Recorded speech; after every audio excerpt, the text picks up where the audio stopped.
dun sa hinihiling mo.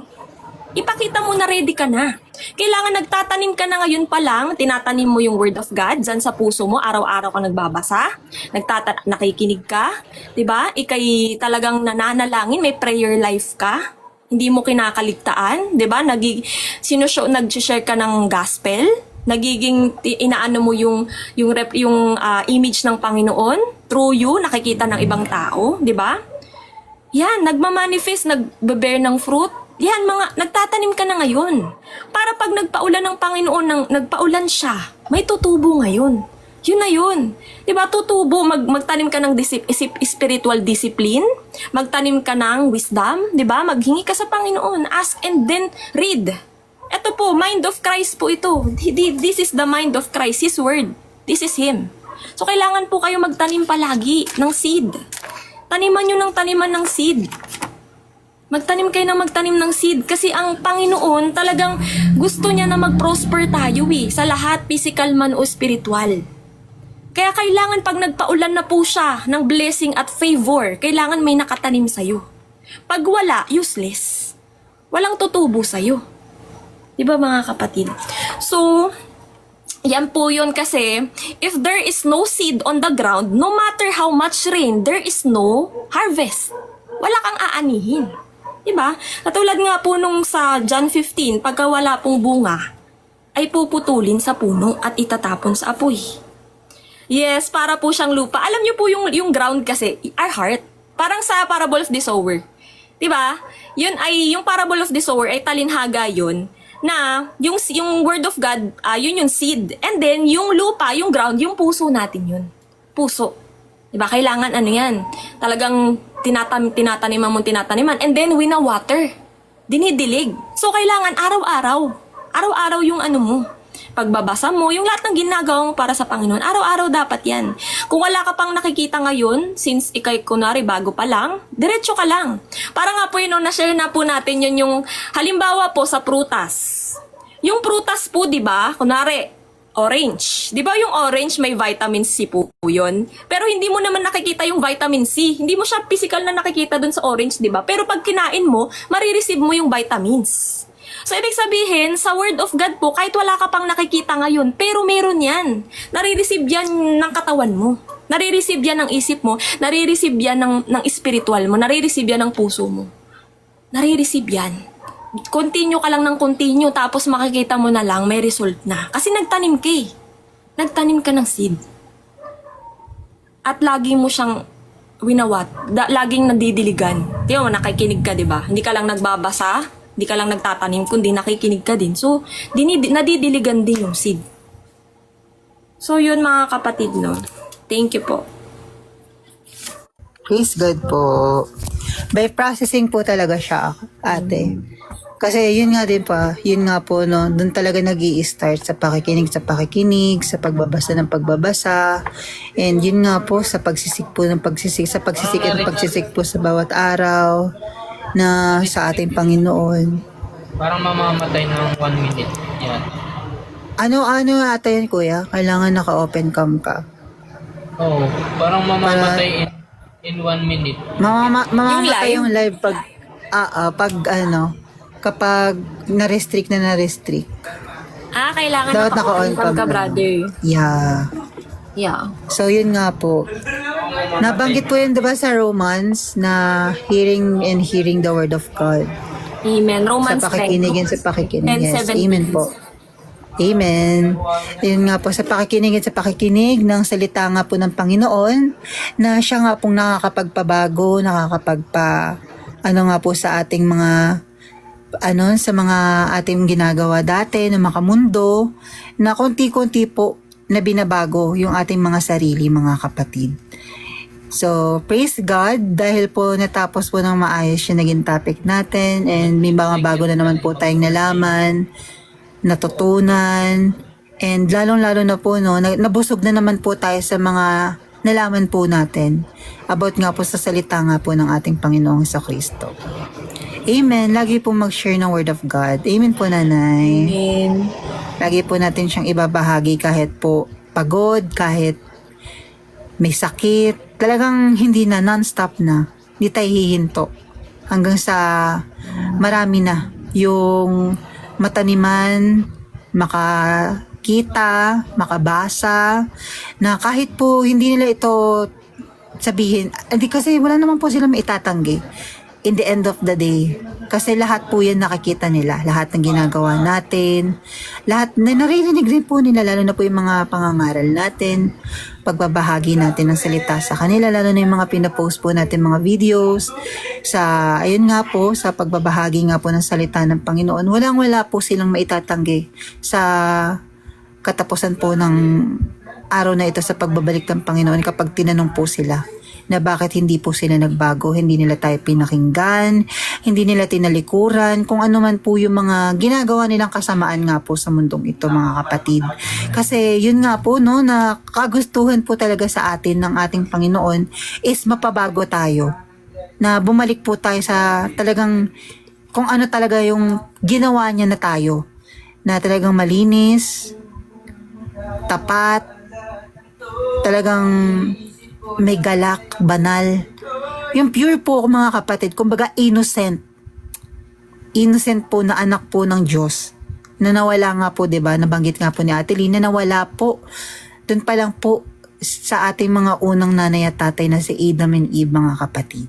Kaya po ngayon, binabalik lamang po ng Panginoon na nililinis and binabalik niya po yung kabanalan na nawala po noon.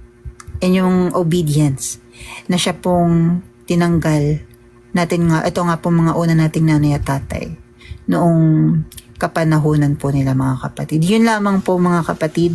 Baka po may gusto pa po kayong i-share. Ay, brother, Maaga-aga parang pa po. magandang i-share yung yung regarding sa substitution. Yung sa nasabi mo. Gusto mo Ako, ate. Oo, yung regarding sa, ayan kasi nabanggit mo din yung kay Adam and Eve. Alam niyo po ba dun sa Garden of Eden, ma-share lang po namin na the moment po na tempt po si Eve, 'di ba? And then nagkasala po sila ni, 'di ba, si Adam and Eve. Si Adam and Eve po, 'di ba, ang tao po ang inatasan to have dominion on earth. Sure siya yung parang tagapamahala ng earth. Di po ba? Tama ba? Nandito yung sa Genesis eh. Sabi dito let us make a man in our image after our likeness and let them have dominion over the fish of the sea and over the birds of the heavens and over the livestock and over all the earth and over every creeping thing that creeps on earth. So, ibig sabihin, diba, si Adam yung inatasan. Tao ang inatasan to take dominion. Tagapamahala ng earth. So, yun yung meron siya. And then, yung ahas, ang meron siya is separation from God. Diba? Kasi siya yung nagkasala, siya yung pinatapon mula sa langit. Diba? Yun ang meron siya, separation from God. Parang na siya doon, di na siya welcome doon. Tinakwil na siya doon kasi nga, siya yung nagkasala. Diba? Yun may kaparusahan siya. So, yun ang meron siya. Ang nangyari po kasi, nung nagkasala po si Adam and Eve, nag-substitution. Ang nangyari po, si Adam and Eve, nakuha nila yung nakay Satan, separation from God. Tapos, ang ito naman, si Satan, 'di ba? Yung serpent, ang naman niya is yung dominion. Kaya siya nagkaroon ngayon ng authority, 'di ba? Nagkaroon siya ng authority sa tao.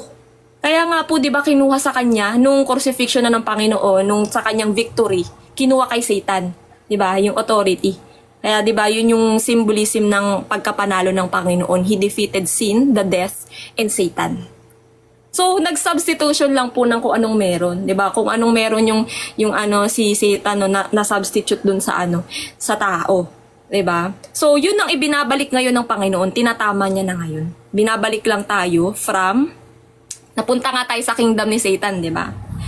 Tapos binabalik lang ngayon sa atin. At ito na yun, binabalik niya na lang din yung yung ibig sabihin ng let the man take dominion. Brother? Saka ate din, 'di ba? Na yun nga, 'di ba? Sa kanila rin nag-umpisa yung turo-turoan. Tinuro Ay, ni oo, Adam sige, si brother. Eve. Ano mo yan? Na Bahagi mo.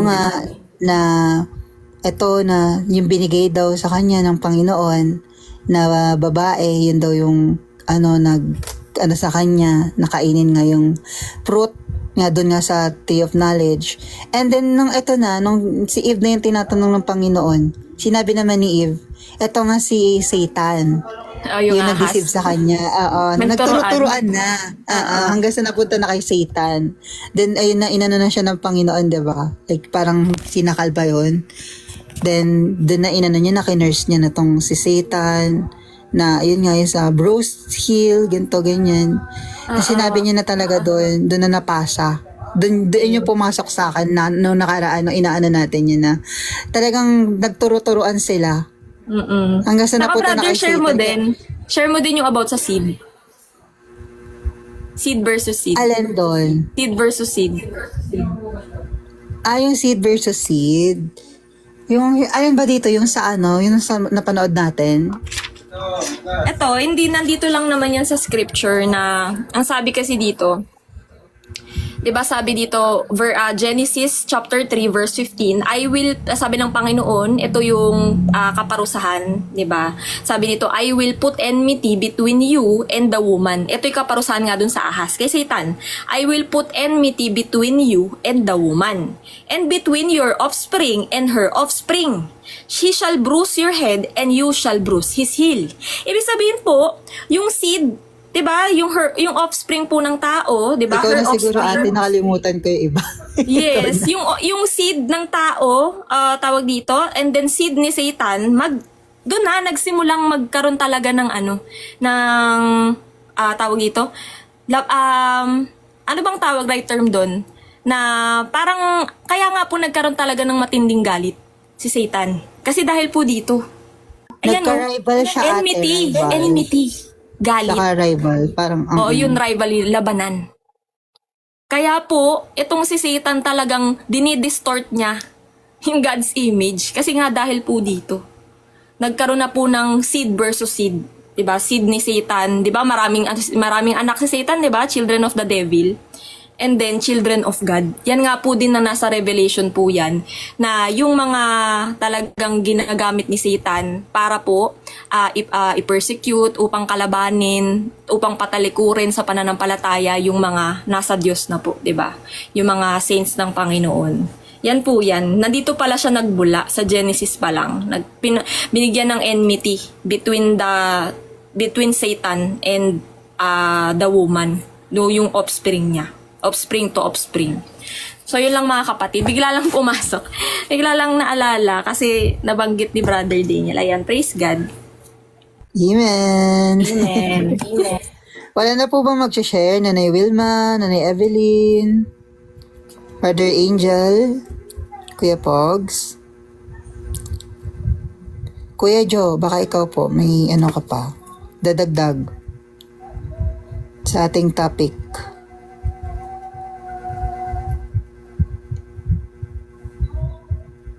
Yung sinabi Erlin kanina na kahit hindi ka na magsalita sa family mo na mag-share ng gospel kasi nakikita naman sa'yo yung pamumuhay mo.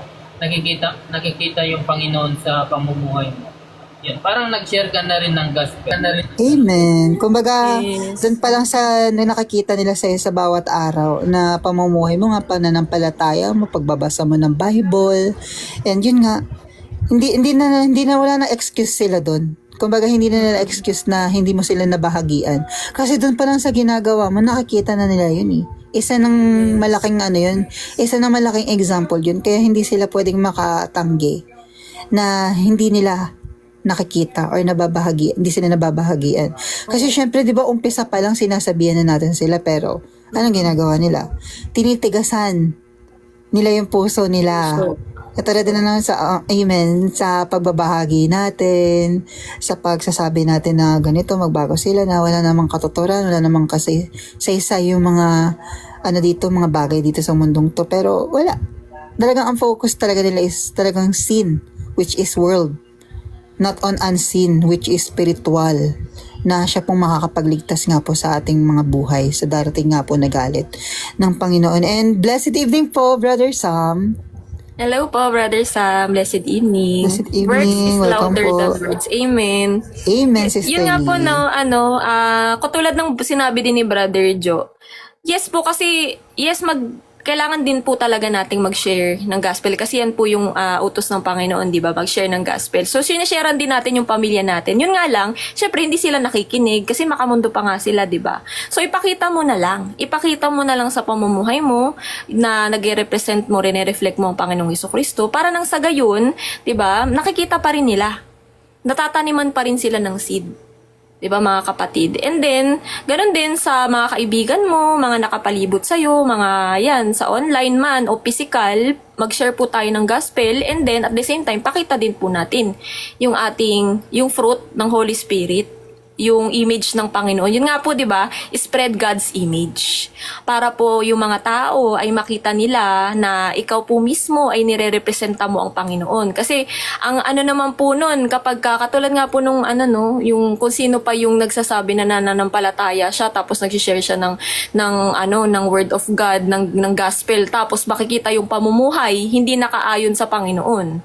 'Di ba? Paano maniniwala yung sinisharean mo? Paano mo ma-encourage siya na talagang isik ang kaharian ng Panginoon at manampalataya sa Panginoon? Eh nakikita niya sa pamumuhay mo, wala ka namang fruit.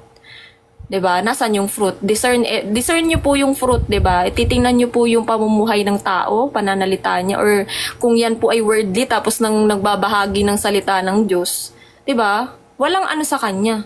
Walang transformation. So yun po yung maganda, mauna muna na ikaw muna yung maging living testimony ng Panginoon na lumalakad sa righteousness and holiness hanggang sa kanyang pagbabalik. Yan po ay talagang pamumuhay na. Lifetime na po yan, ha? Hindi yan yung once save always save, walang ganun. Mali yun. Endure until the end. Mali. Endure until the end na tapat at may kabanalan ng pamumuhay sa ating Panginoon. Kasi yan po yun, yung faith mo dapat until the end. Hindi po yan yung one time mo lang na dati nagpray ka lang. Di ba yan yung nagpray ka lang ng isang prayer tapos may pananampalataya. Yun yung turo dati, di ba? Amen. Ano po yan? Lifetime. Ang repentance nga din po is ay lifetime. Life process po yan. Yan kasi yun po, dapat po araw noon, di ba? Kasi hindi naman natin kaya magbago sa sarili natin. So, yan po yan. Ang ibig sabihin po na ikaw po ay nakapag-repent noon at natanggap mo ang Panginoon dahil hanggang ngayon, di ba? Meron ka pa ring repentance sa buhay mo at still ini-encounter ka pa rin ng Panginoon. Yun po yun. Continuous. Hanggang ikay mawala dito sa mundo at hanggang siya'y bumalik. Yun po yun. Yung pananampalataya mo sa Kanya. Di ba? Nang may fruit, may bunga. Di ba? Nakikita sa iyong pamumuhay. Nakikita sa iyong the way mo magsalita, behavior mo. Yun yung mga kapatid. Praise God. Yun nga po ate, yun sa topic natin kanina, ayan po yun. Talagang nakita nga po kasi sa pamumuhay nila, yung faith and yung pagbabago. Kaya po, nag-curious po yung mga taga-ibang mga, ayun nga yun sa Akaya, sa Macedonia, na talaga pong sila na mismo yung talagang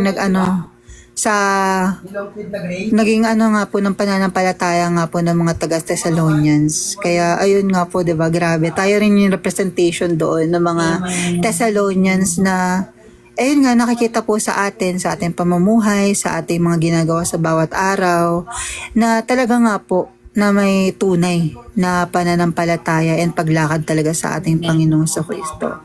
Kaya po, praise the Lord. Amen. Praise the Lord. Amen, nanay. Kahit anong sitwasyon, yun? Nanay, baka may share po kayo. Yes. Kasi, kailangan tayo walk to the unseen world Amen. spiritually. Kasi pag hindi tayo, yung faith natin, kailangan may gawa. May transformation. Hindi yung isang araw ka lang banal, paglabas mo doon sa church, wala na. Hindi na nakikitaan. Nandyan na yung pamumuhay mo. Nakikita na yung dati mo bilang isang religious, bilang isang as a flesh pan na nandun ka pa sa sa dating mga gawa natin. Pero tayo, hindi tayo yun. Kasi we are the elect one. Tayo na nandito lahat na nakakilala na sa Panginoon. Tayo na wala na tayo sa religious people. Hindi na natin ginagawa iyon. Pinababanal na tayo ng Panginoon. Nung tanggapin na natin spiritually ang Panginoon, through the kingdom gospel, binago na tayo ng Panginoon. Lumalakad na tayo, pinababanal na niya tayo, at nasumusunod na tayo sa kanyang kalooban. Kasi nakikita na ang fruit sa atin. Nagkakaroon ng transformation. Kahit mga ako, sa mga anak ko, sabi niya, si mama laging nasa Bible, laging nasa ganon. So, may time na nape-persecute tayo ng ating family. Pero, hindi tayo doon sa persecution na iyon. Kasi alam natin, ang puso natin nasa Panginoon. Kasi meron pa talagang matitigas pa ang mga puso na hindi talaga tinatanggap pa ang salita ng Diyos. Oo, sasabihin nila. Iyon yun, salita ng Diyos sa Bible, naririnig nila. Pero, papaano dito sa puso? Tanggap ba sa puso? Malambot ba ang puso na para masunod nila ang kalooban ng Panginoon? Wala, nasa place pa kasi sila. Kaya ang pinakamahalaga, ang acceptance sa Panginoon. Paano natin tinanggap ang Panginoon? Paano natin tinanggap ang kanyang sakripisyo sa atin? Di ba? Tayo paano ang Panginoon nagsakripisyo para maalis ang ating mga kasalanan? Doon na talaga tayo bilang isang elect one. Talagang nagkakaroon ang bawat isa sa atin pag tinanggap na natin sa puso ang Panginoon. Ang dami nating naalala na mga unforgiveness na mga sin natin. Nakakalungkot, sasabihin mo na, Lord, ang dami ko pa ng mga kasalanan sa iyo. Kung halos magdatalon, maglupasay ka, dahil doon ipinapasok sa iyo ng banal na espiritu kung saan ka nagkamali, anong klaseng mga unforgiveness ang nagawa mo habang nandito ka sa mundo. Oo, lagi tayong nagkakasala dahil we are the sinner. Makasalanan tayong lahat. Pero hindi iyon sinasabing tinubos na tayo ng Panginoon. Gagawa tayo ng kasalanan. Hindi iyon. Kaya kailangan natin magbasa ng Bible. To know about Jesus. Makilala natin siya makilala natin siya kung sino ang ating Panginoon, paano ang sakripisyo, paano niya tayo binuhay, paano tayo lalakad na matutuwa siya, na ikagagalak niya na masusunod natin ang kanyang kalooban.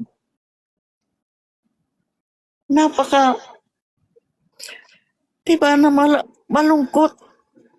Nalulungkot tayo na hindi natin kuminsan nagkakaroon tayo ng mga kasalanan na hindi natin alam, pero hindi pala yun kinalulugod ng Panginoon. Kaya tayo bilang mga anak ng Panginoon, tinanggap na natin siya sa puso natin. Kaya patuloy tayo. Araw-araw talaga ang gagawin natin para hindi natin mabigyan ng space si Satan sa buhay natin. Kasi pag tayo'y iniwan natin na hindi na tayo sumunod, hindi na tayo magbasa ng kanyang salita, wala. Tayo'y malilinlang na naman tayo. hindi na natin masusunod at babalik tayo sa ating mga dating gawa as a tayo nasa makamundo. Kaya purihin ng Panginoon sa buhay natin kung gaano siya kabuti Praise sa God po, kung gaano Nanay. siya nakakalungkot, mga kapatid, kung papaano at ano ang dapat nating gawin. We have to seek the kingdom of God. Pag hindi natin ito nasik, wala. For the judgment, darating na talagang Panginoon. Kailangan na nating gawin ang karapat-dapat to seek the kingdom of God. Na tayo lumakad spiritually. Na makita natin ang kalooban ng Panginoon. Pag hindi, pagpatuloy pa tayo sa mga dati nating gawin, doon sa ating sa last judgment, hindi natin alam kung paano tayo harap sa ating Panginoon. Di po ba? Nakakalungkot. Kaya tayo ito kahit na ganitong gabi na, kailangan tayo magsalo-salo sa kanyang salita. At wala tayong ibang itataas dito, kundi ang ating Panginoon, ang kanyang salita. Kaya purihin ng Panginoon sa bawat isa sa atin, mga kapatid. Amen po. Amen, Praise the Nanay. Lord. Praise the Lord. Brother Daniel, pwede mong sagutin si Yes yung po. tanong dito. Ayan. Sagutin natin. Ayun ate, para nasagot na maklaro. natin. So, may tanong po ako, kapag tinanggap mo sa buhay mo at naniwala ka sa kanya, maliligtas ka na po ba? Ayan ate. So, yun nga po brother, no? Brother or sister na hindi po enough na tinanggap mo lang siya sa buhay mo nang wala kang pagbabago, walang pagsunod at sabihin natin na naniniwala ka. Pero hindi mo naman po siya tinanggap talaga ng buong puso, buong isip, buong kaluluwa. Wala rin pong silbi yun. Kasi ang tunay po na kaligtasan ay ang talagang pagtanggap, pag-isa sa pamuhay, pagsunod, and lalong-lalo na po sa pagbabasa po sa kanyang salita upang makilala po natin siya ng lubusan. And doon na po papasok yun, na talagang masasabi natin na we are saved by grace. Hindi po yung saved by grace na turo-turo lang na verses ha. Talagang saved by grace by His whole word. Sa buong salita niya po. Kasi hindi naman po yung natatapos lang dun sa save by grace. Kasi may ano nga po yun, di ba? Pag tinanggap po natin yung salvation ng Panginoon, which is His gift sa atin nga po, dun na po yun. Na, Amen. Blessed evening, Sister Lee. Kung matutulog ka na, pray before you sleep. Shalom. Yun nga po, no? Hindi lamang po siya natatapos sa yun nga, napagtanggap, ngunit wala namang pagbabago at walang isa pamuhay kung ano po yung kagustuhan ng Panginoon. Kaya yun po, talagang accept with all heart, with all life, and yun po, talagang may pagbabago na makikita sa pamumuhay mo.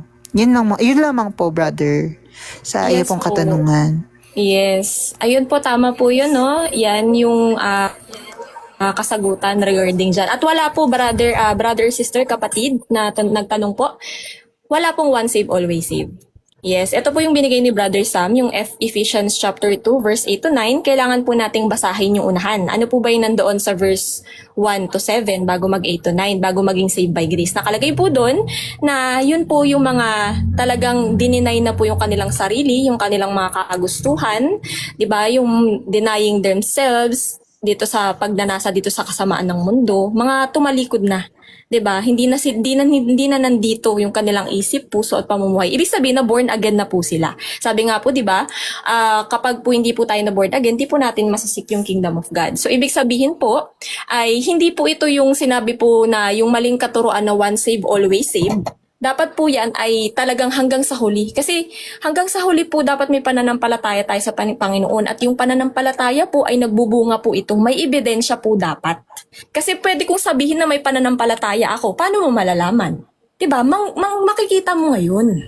Makikita mo ngayon kung totoong may pananampalataya ko at hindi sa bibig lang. Kasi nga sabi nga po, kung di ako nagkakamali, nasa 1 John po yan, ang sabi po, kapag sinabi mo na ikay naniniwala, nakilala mo ang Diyos kung ikay may pananampalataya, pero wala kang pagsunod, kasinungalingan yun. So, ibig sabihin po, kailangan may bunga, may fruit. Kasi nga kung walang fruit, yan, puputulin yan dun sa puno and then will be thrown in the lake of fire. So, ibig sabihin, yung faith mo, diba, na genuine, diba, genuine saving faith, kailangan merong transformation, may pagbabago sa buhay mo, may bunga. Diba? May bunga po. So, yun po yun mga kapatid. For those endures, tama po yung sabi ni Brother Matthew, for those endure until the end will be saved. Ibig sabihin, ito'y talagang, diba, araw-araw mo denying yourself and taking up your cross and following Jesus. Araw-araw po mo binabagtas yung makipot na daan. Araw-araw po yan, brother. Hindi yan sa isang beses mo lang tinanggap sa prayer mo. Mali po yun. Diba? Ano yun? Maling katuruan po yun. Diba? Yan po ay araw-araw ang battle. Araw-araw ang battle ng isang disciple, ang ng isang, diba, mananampalataya ng Panginoon. Araw-araw mo Bless. bibit-bitin yan po. Sister Yes, Nanay. Bless. Yes po, Nanay. Kailangan ng pag halimbawa tayo katulad ng mga katuruan, hindi cherry picking ang gagawin. Amen. Kasi- Buong salita, Nanay, para buong salita. kalooban. Paano mo makikilala ang Panginoon kung isang verse lang ipapahayag mo? Paano mo mararating ang katapusan kung walang umpisa? Amen. Paano mo maipapahayag yun? Kung isang verse lang ang ipapahayag mo. Pwede bang maipahayag mo ang buong katauhan ng Panginoon sa isang verse lang? Amen. Kaya, mga kapatid, basahin natin ng buo. Amen. Buong chapter. Halimbawa dito, kaya ito nag-umpisa sa 1 Thessalonians 1 para higit natin maunawaan kung anong nakalaman dito sa loob ng book na ito.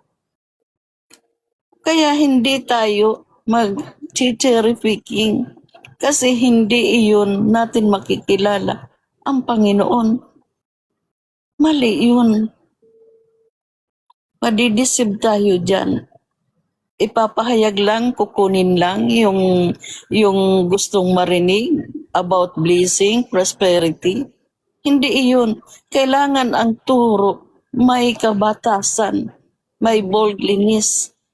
Ituro kung ano ang laman ng salita ng Diyos sa isang chapter na ito. Hindi mo lalaktawan iyon. Katulad ng mga ginagawa katulad ng mga ginagawa natin dito na nagsasalo-salo tayo sa kanyang salita. Iyon lang po, mga kapatid. Amen. Kaya nga po, Nanay, no, sabi sa Romans chapter 10 ay faith comes from hearing. Yes po? Hearing and hearing daw. Hearing. Yes po? Ako magsalita. Yes po, About Sister dito, Angel. kasi may nagsabi kanina ng John 3, verse 3. So, yun po, kailangan po natin maging born again, baguhin, magkaroon tayo, maging new creation tayo sa ng Panginoon. Bago po tayo papasok ng Ephesians ng 2:8-9. Kasi ang Ephesians 2:1-7, ito po yung mga binago ng Panginoon.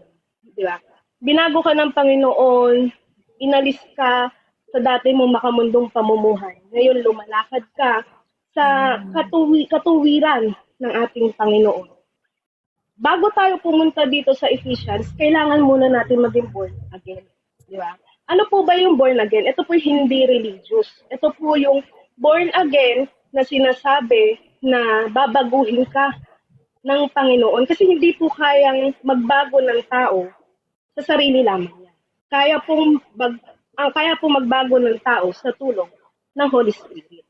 Siya po ang tutulong sa atin na para mabago tayo at maano natin yung pamumuhay natin, maitama yung pamumuhay natin, maituwid yung pamumuhay natin na lalakad tayo ng matuwid kung paano lumakad ang Panginoon sa mundong ito.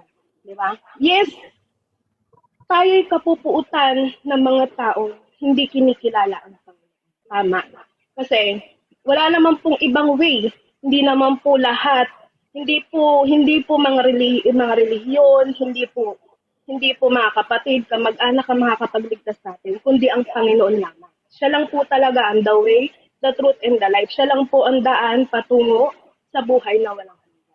So bago po natin sabihin yung about sa Ephesians 2:8-9, kailangan yung pamumuhay mo ay nakaayon na sa pamumuhay ng Panginoon.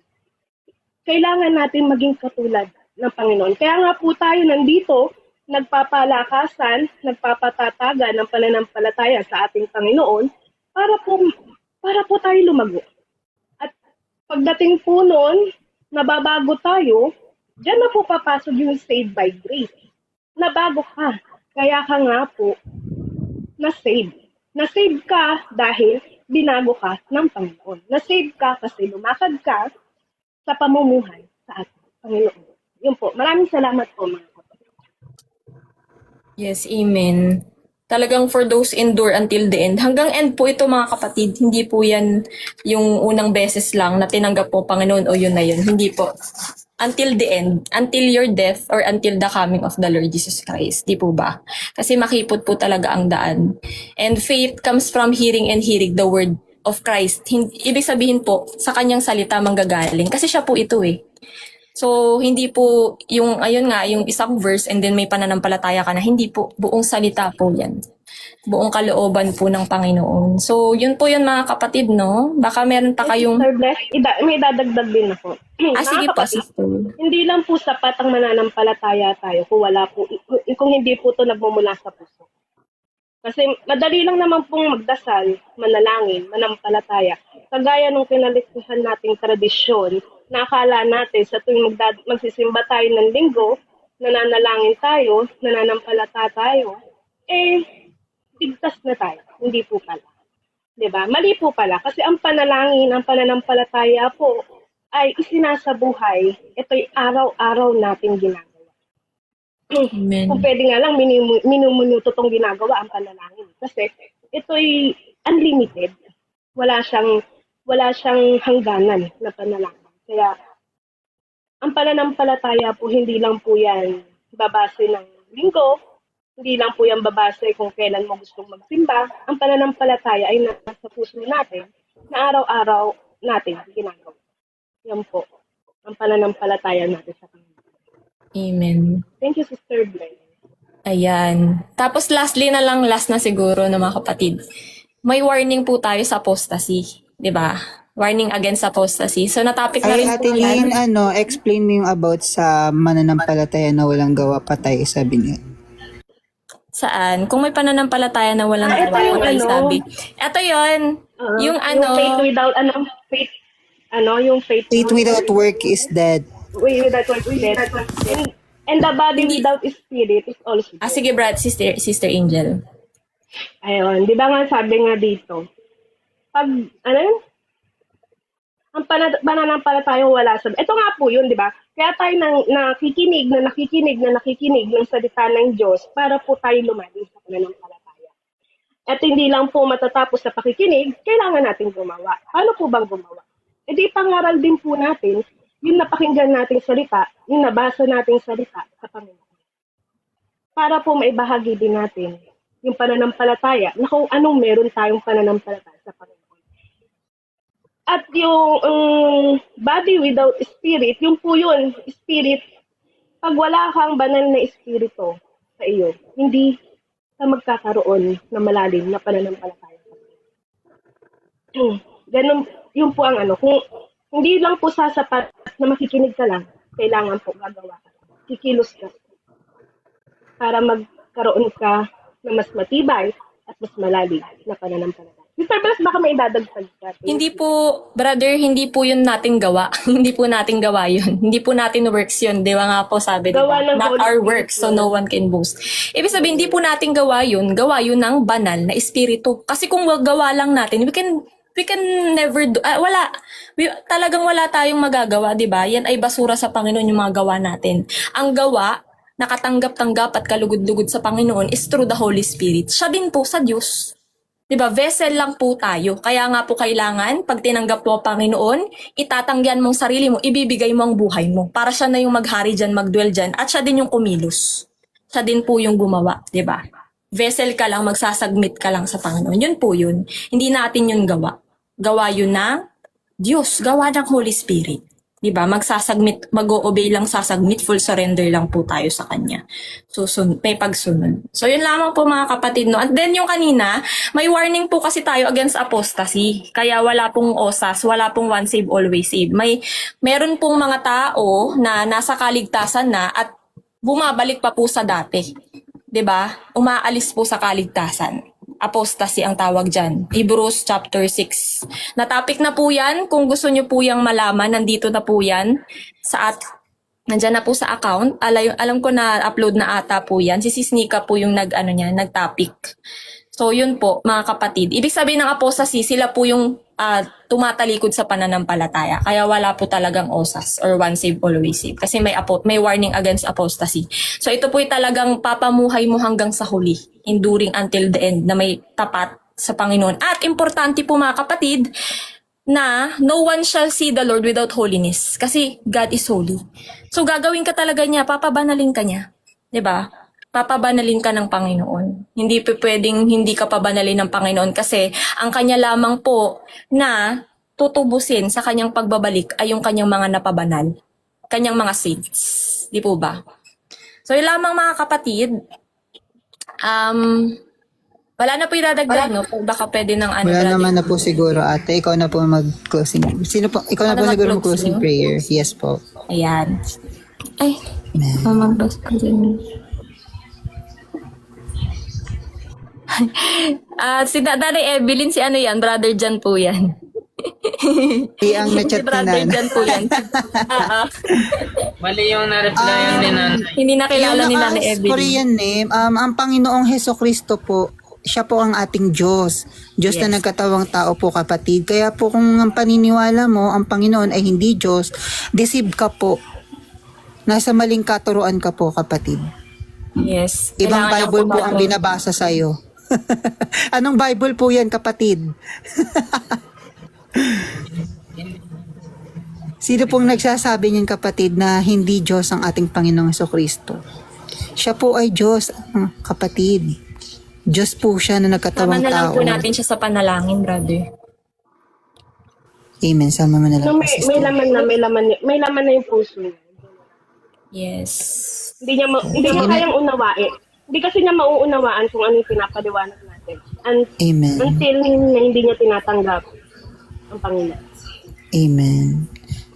So, ayun na, Ano ate. mga kapatid, tayo po ay, so ano na po, no, wala na siguro pong madadagdag. Tayo po ay manalangin na po sa Panginoon. So lahat po ng ating mga natapik ngayon, mga narinig po natin sa banal na salita ng Diyos, nawa po ay tayo may mga natutunan at ito ay ating ma-i-apply sa ating pamumuhay. Ihingi natin to ng pasasalamat sa Panginoon.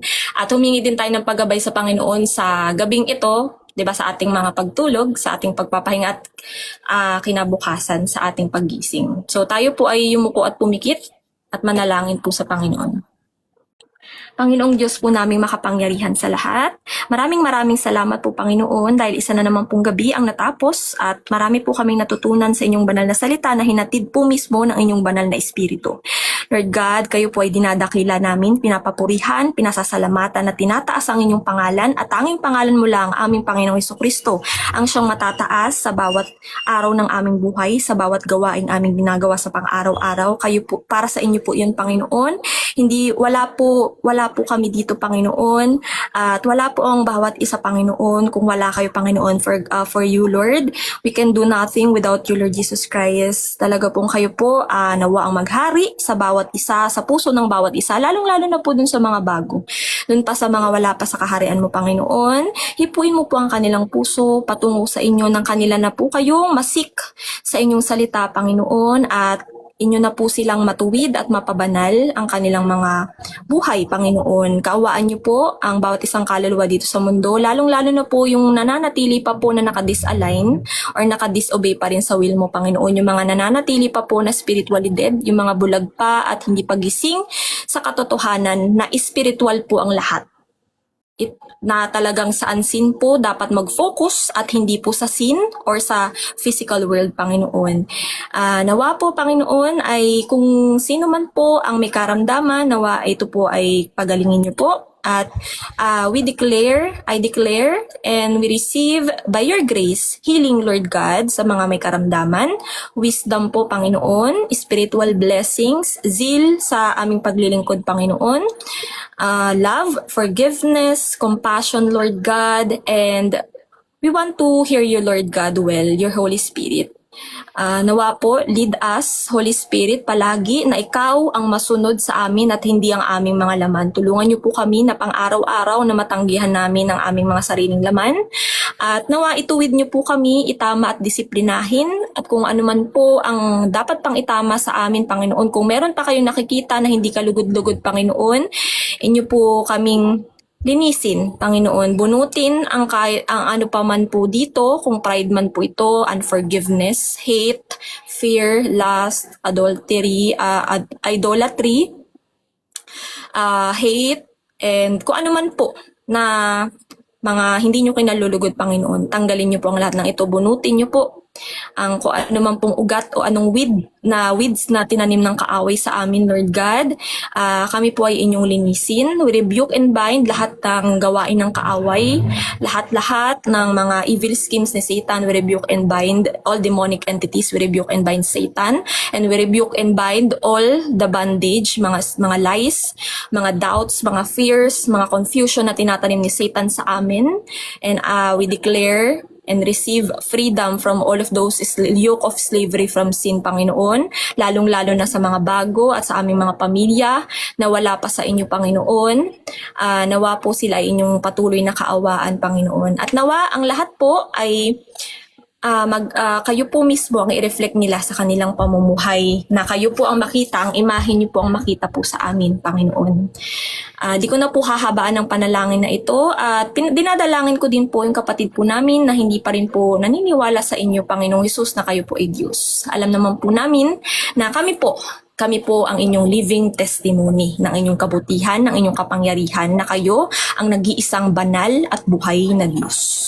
At pinakadadakila po namin ang inyong pangalan. Tunay nga, Panginoon, na kayo banal, na kayo dakila, na kayo ang buhay naming Diyos, ang aming merciful God, forgiving, faithful, at lahat. You are everything to us, Lord God. At tinataas po namin na po sa inyo ang lahat ng panalangin ng bawat isa. Isinusuko namin iyon sa inyong kalooban, Panginoon, na masunod sa aming buhay, ang kaluwalhatian, lahat ng pagpupuri, pagpupugay, pasasalamat, kadakilaan, kapangyarihan, at kaharian ay mapasa inyo, Panginoong Jesucristo, magpasawalang hanggan. In the name of the Father, and of the Son, and of the Holy Spirit, one God, in the name of Lord Jesus Christ, our Lord God and Savior, we pray. Amen. Maraming salamat, mga kapatid.